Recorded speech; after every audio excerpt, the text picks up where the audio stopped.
Welcome to the Grampians Wine Podcast. I'm your host, Neil Butler. In each episode of the podcast, we speak to a representative of the Grampian winemakers or one of the wineries in the region. We'll learn about the wines, the wineries, and of course, the personalities associated with one of Victoria's leading wine regions. On today's episode, we speak to Simon Clayfield, the owner and vigneron at Clayfield Wines, located in Moyston. Welcome to you, Simon. G'day, Neil. How are you going? Going very well indeed. Let's kick off by knowing a little bit about your winery, your location, and the varieties that you produce. Okay, it's all pretty simple. Moyston is in the right on top of the Great Dividing Range, south of Great Western, and due east of Mount William, the highest point in the Grampians, by about 10 kilometres away from us. The beautiful area, fantastic scenic views, and a lovely part of the world to live, and we welcome visitors to come and see us any time. Yeah. And you were saying beforehand, a very famous part of the world, from the world of Australian rules football. Yeah, definitely. Our signs on the entry to Moyston say the birthplace of Australian rules football, which really is a bit of artistic license. The reason they say that is it's where Tom Wills grew up as a young boy, spent his formative years in this part of the world on his father's property called Lexington, only a few kilometres from us. And later he became a very famous cricketer, captain of the Melbourne Cricket Club, and later formed Australian rules football and drew up the 10 rules with several others, and built into this wonderful game that both you and I celebrate and enjoy to this very day, especially 2021. And those 10 rules that have been, yes, he's wearing a Melbourne scarf for those who are listening to this on audio rather than seeing the video. It's those 10 rules have been misinterpreted ever since. So your winery, what sort of varieties do you produce? How much do you produce each year? We're a small producer. In 1997 through to 1999, I planted 5 acres of Shiraz. There was a few rows of Merlot. They've been grubbed out in the last couple of years and replaced with Riesling, and that's mainly just to give us a little bit of white wine for our own consumption, a little bit of Cellar Door, but we do specialise in Shiraz. And our vineyard now is over 20 years old, producing top quality fruit. And why Shiraz? I love Shiraz. It grows well in this area. It's pretty reliable. It doesn't have any untoward characters about it. It's hardy and performs better than other varieties. Having said that, in my previous experience as a winemaker over at Best at Great Western, before I started up Clayfield Wines, they're well known for exotic varieties like Pinot Meunier, Pinot Noir, Dolcetto, things like that. They also grow very well in this region as well. Yeah. So we talk a lot. I mean, every one of these episodes that we've done, we've talked about it. I always like to ask each winemaker themselves, what is it about the Grampians wine region that makes it so good for growing grapes and making wine? It's not just so much the Grampians region. I think Victoria in particular, put it this way, Australia overall is well endowed with beautiful environments to grow vines and produce top quality wines. The Grampians, to put it into perspective through Victoria, it's on that strip of geography along the Great Dividing Range, which seems to be pretty good for growing Shiraz and Riesling, those sort of characters. And Grampians just happens to be at the southernmost end of the Great Dividing Range. And if you follow it through Victoria, past Pyrenees, Heathcote, way up to Beechworth, then going up through New South Wales, way up to Queensland, through areas in New South Wales of around Orange and so forth, up through the Hunter Valley, you see some fantastic vineyards. It's not just the Grampians, but what makes our particular part of the Grampians unique is our climate is influenced by the Grampians Mountains, which the highest point, Mount William, just over nearly 1,100 metres. That has a marked effect on our local climate through the growing season, producing nice cool evenings, and even we get hot summers like everywhere else, but we're classified as a cool viticultural region, and the Grampians is a big influence on that. We're not over endowed with high rainfall, so the vines aren't as vigorous as some areas. Let's take, for example, New Zealand, where there's plenty of water. much more vigorous vines, deeper soils, and bigger crops. The Grampians, we don't get quite that. 1 ton, 2 ton, upwards of 3, no more than 3 tons to the acre is pretty good. You're always delivering high quality grapes without going overboard. Yeah. So one of the reasons that we're doing this podcast is to encourage people to come and see the Grampians wine region. Why should someone come up and spend some time in your part of the world? Apart from being very scenic, we're not overcrowded. We have that little bit of friction of distance from the city, being 2.5 hours away from Melbourne. You're not going to be inundated with wine tourism like the Yarra Valley and Mornington. Not that I'm saying that's a bad thing. In fact, it's probably a negative to this area, that our cellar door trade, it could be better if we had a lot more people. But if you come up to the area, you're going to get a one-on-one. If you come to Clayfield Wines, you get a one-on-one with myself. I can talk the ears off anything, and people come to our little winery here and they go away and say, that was a fantastic experience. And that's what I try to do to people. Our little niche market is wine lovers, but we do get people which are novices, and I really take them under my wing and try and educate them about the qualities of Grampians wine and what they should be seeking, and then direct them to another Grampians winery where they might get something a little bit different from us, even though it's still Shiraz. But we're 20 k's up. Just for your interest too, the Grampians has one specific sub-region, Great Western, which is a GIC area, kind of like Appellation in France or a DOCC area in Italy. And Moyston, funnily enough, is just within the boundary of Great Western. So technically we call our wines Great Western, but I call them Moyston. 20 kilometres in viticultural terms is quite a big difference. And what Great Western has different to us is they're on the north side of the Great Divide. It's a bit drier. Here we're on top of the divide. Our creek at the bottom of our property runs to the north, so that's technically north of the divide. Where we are, the creek on the other side runs south, so we're right on the cusp. But the climate between the two areas is a little bit different. Soil's about the same, but one thing we have in common is we grow pretty good fruit in all across our region. Yeah. And you said it's a small winery. Where do you see Clayfield Wines in 5 years? About the same. I'll go back to the last 10 years. I've actually downsized. Okay. I'm in my mid-60s now, and the winemaking, and I do practically all the vineyard work. Apart from harvesting, we do it all hand harvest, but I get a couple of mates to help me do that. We don't pick it all at once. We pick it when it's ready. It might be a row today. It might be 3 rows tomorrow, sort of thing, over a period of about a month, trying to get the optimum fruit we can. And I just found that even though we're a small vineyard of 5 acres, earlier we did buy fruit from other vineyards, it was becoming taxing me physically. So I've actually downsized.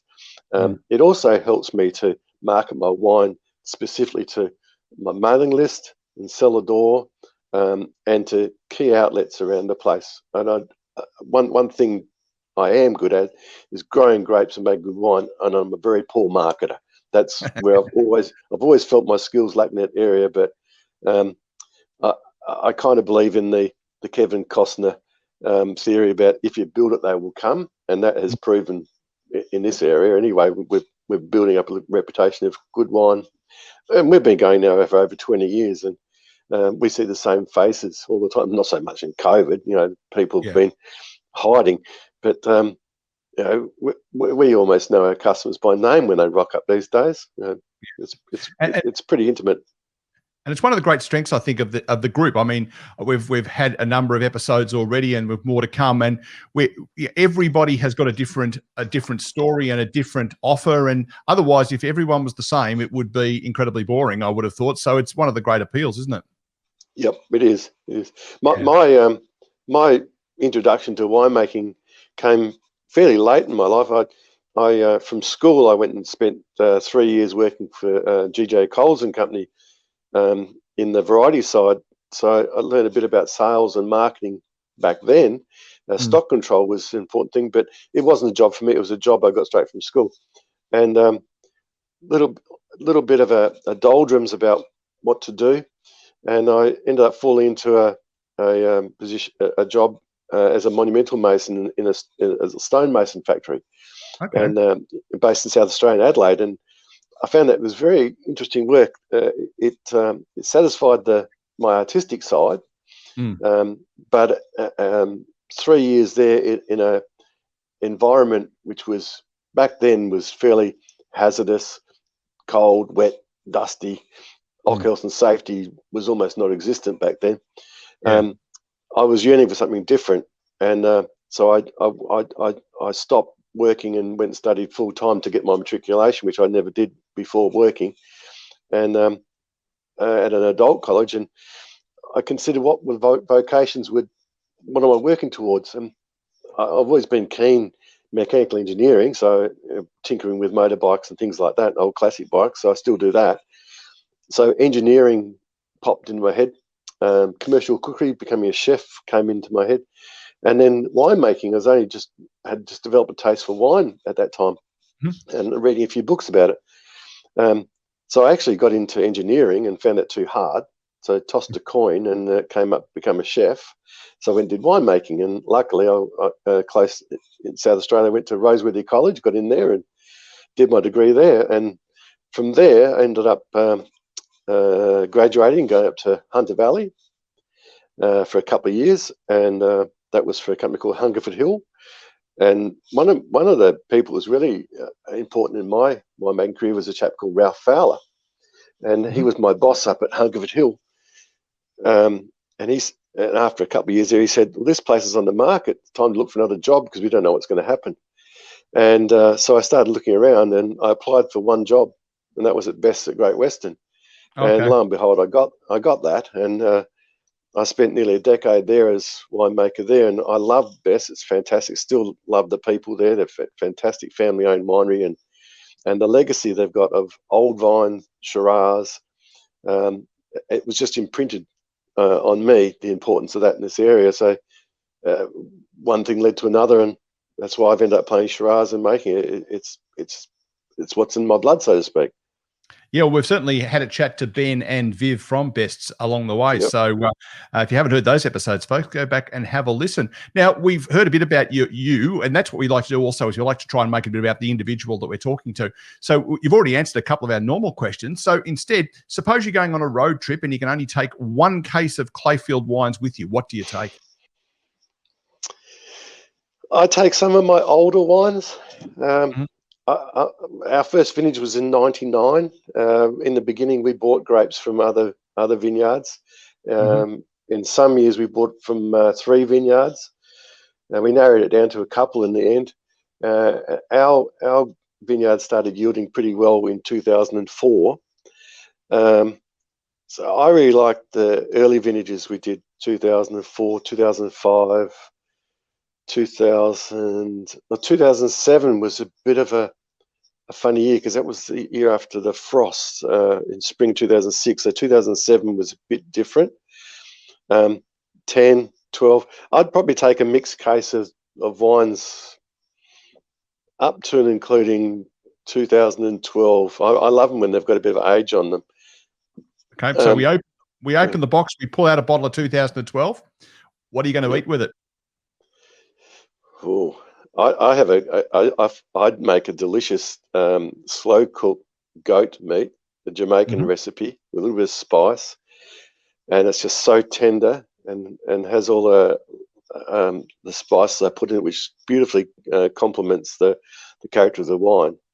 We always get a bit of nice licorice aniseed type of character to our Shiraz, especially when it gets a bit of age on it, so that goes quite well. And if I don't have a bit of goat on hand, I wouldn't go past some nice duck. Is really good. I'm not a big fan of lamb. Everyone loves lamb. No, doesn't agree with me. That's been popular. Yeah. So we've got goat and Shiraz. Where is it best eaten? Where are you having that meal? If you were to come back in the middle of spring or early summer, I would be enjoying that on our deck, which I've just almost finished construction of. It's an 80 square metre deck with beautiful Grampians views, and I'll be sitting back there enjoying a glass of red with a lovely piece of food, just taking in the views and also taking in the sounds of the birds and watching the kangaroos hop around, and invite some lovely friends over to enjoy it with me.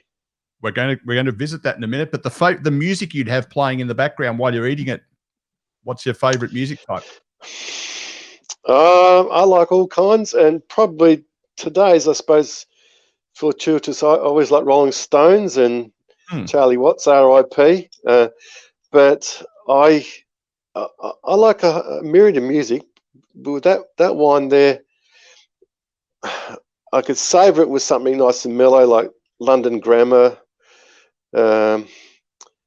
or even I like a bit of Metallica. Nothing else matters, something like that. That's a good mix. Yeah, and I go full spectrum.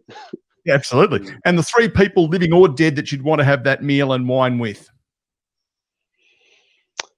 Carl Sagan. Mm-hmm.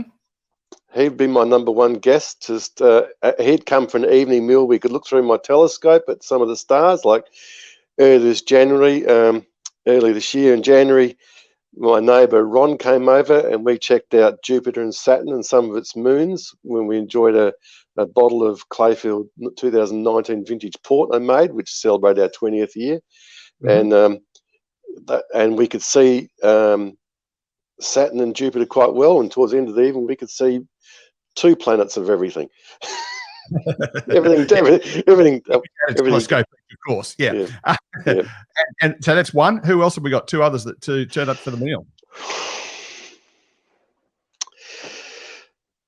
I'm not so sure. I'm not sure about the other two. I've thought about this question before. About I don't know where it was, but who would you like to have for dinner? And Carl Sagan comes to mind all the time. I'd love to have spent more time with my grandfather. He passed away at 65 back in 1965 or thereabouts. Yep. And lately I've been reading a good book about the history of the Australian light horse. And he was a member of the 3rd Light Horse and served in the Sinai in the First World War. And as you're probably aware, military records are a bit sketchy. You've got to really decipher what's in them. And so I've been reading a few good books. And I think I've finally tracked down about some of the campaigns he was involved in. So I'd love to have him around the table. He was a farmer from the South Australia down in Millicent, and a horseman. And I'm sure I could have a good chat with him and have him answer some questions. Third person, I don't know. I'm not sure about third person. Oh, we'll leave the invitation. I know one other. Tony Bullimer. He was that English sailor that became in an upturned boat in the Southern Ocean in the round world race. I'd love to talk about him and find out, because that would have been a harrowing experience for him, and I would love to pick his brains about that. Yeah. Absolutely. Well, before we finish, Simon, we need to find out again where you are, your cellar door hours, your website, your social media, how people can get in touch with you. It was a pretty simple website, clayfieldwines.com or .com.au, either one. Mm-hmm. We're at 25 Wild Lane, Moyston, which is only 2 k's away from the little town of Moyston on the heading west. Cellar door, when we're allowed to open, is 9 to 5 every day, except for Sundays 11 till 4. But seeing we live here, we've had people rock up at 7 a.m. We've had people rock up at 8 p.m. But we're here. We live here. We're very welcoming. And like I say, you come here, it's a very intimate experience, and you get to meet myself, possibly my wife, but you always get greeted by our 2 dogs. We've got Ernie and Ruby. They always come out to say hello. They think people come to see them. They don't know it's a winery. They do with winery. Well, Simon, thanks for joining us today on the Grampians Wine Podcast. You're welcome. Been nice talking to you, Neil. Thanks, mate. This has been another episode of the Grampians Wine Podcast featuring Simon Clayfield from Clayfield Wines. You can subscribe to the podcast by visiting grampianswinepodcast.com podcast.com.au. It doesn't cost you anything to subscribe, but it will give you the chance to listen to previous episodes and to be reminded whenever we publish another episode. You can watch video versions of the podcast by subscribing to the Grampians Wine YouTube channel. We'll be back soon with another episode. My name is Neil Butler. I look forward to your company then. Cheers.